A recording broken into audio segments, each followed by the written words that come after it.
Super Bowl isn't only famous for its football, it's also renowned for its spectacular halftime shows, a phenomenon that's been around since the 60s. Are y'all ready to get nuts tonight? Let me hear you scream! The hype surrounding the Super Bowl halftime show is real. However, this time, we're not focusing on what went right. We're examining what went horribly wrong. Okay. Very embarrassing moment. It was a very embarrassing moment. Yes. Let's start with the worst. That's right, we're talking about the infamous Nipplegate of 2004, when Janet Jackson performed with Justin Timberlake.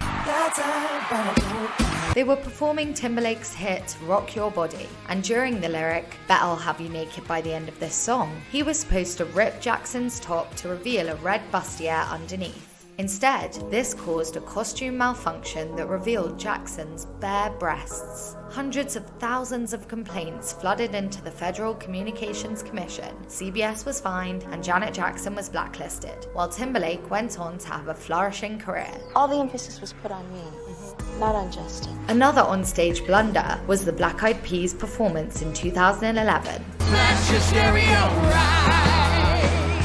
The Black Eyed Peas were mediocre at best and did very little to match the crowd uproar. Viewers saw a glimmer of hope when former Guns N' Roses guitarist Slash joined the stage. Ladies and gentlemen, the one and only Slash!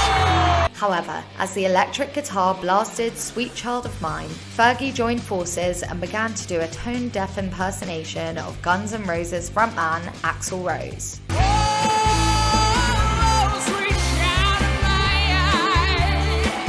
The only redeeming aspect of this performance was the glittering space show-like laser lights. The rest, we'd rather forget. And speaking of forgettable, does anyone remember that Coldplay headlined the halftime show in 2016? Well, that's because Beyoncé and Bruno Mars joined Chris Martin on stage halfway through his set. They sang their iconic songs Uptown Funk and Formation, riffing across the pitch before coming head to head. Okay, ladies, now let's hit information.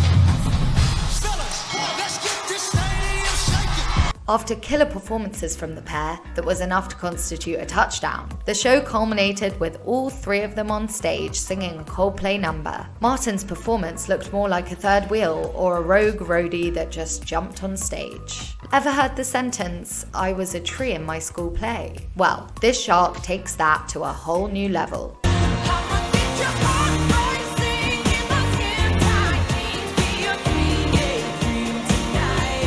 To the left of Katy Perry in her halftime performance, there was a shark doing all the moves completely wrong. People were watching this. They were saying, what is that guy doing? Can he not hear the music? He seems to be so off.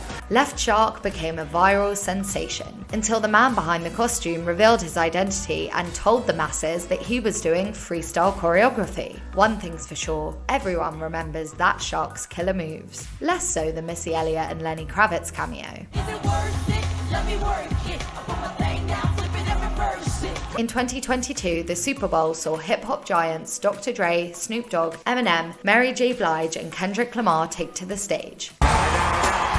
It's the one and only Snoop Dogg. Though this was one of the most celebrated shows to date, 50 Cent had a cringe moment of his own. Go show. It's your birthday. He emerged on stage swinging upside down from the rafters, hanging like a bat, and breathlessly rapped for the crowd of 70,000 people. The hip-hop star poked fun at his viral moment with a meme of his own, questioning whose idea it was to have him hanging upside down. Now for an oldie but a goodie, the 1995 Disney halftime show. Bring to me the trophy! The halftime show was titled Indiana Jones and the Temple of the Forbidden Eye, to promote the Indiana Jones adventure attraction at Disneyland that opened later that year. Snake! Why does it always have to be Snake? In the bizarre spectacle, Indiana Jones's companion Marion Ravenwood sets a man on fire for stealing the Lombardi Trophy. Indy flips the villain into a pit. The Lombardi Trophy is saved, and Indy and Marion are finally free to attend a Tony Bennett concert. The incomparable Mr. Tony Bennett. that. This is not a hallucination. This is the craziest, weirdest, most unbelievable, and many would say the worst Super Bowl halftime show ever. I think it's safe to say that these performers should have taken a leaf out of Michael Jackson's book, whose performance drew higher ratings than the Super Bowl itself that year.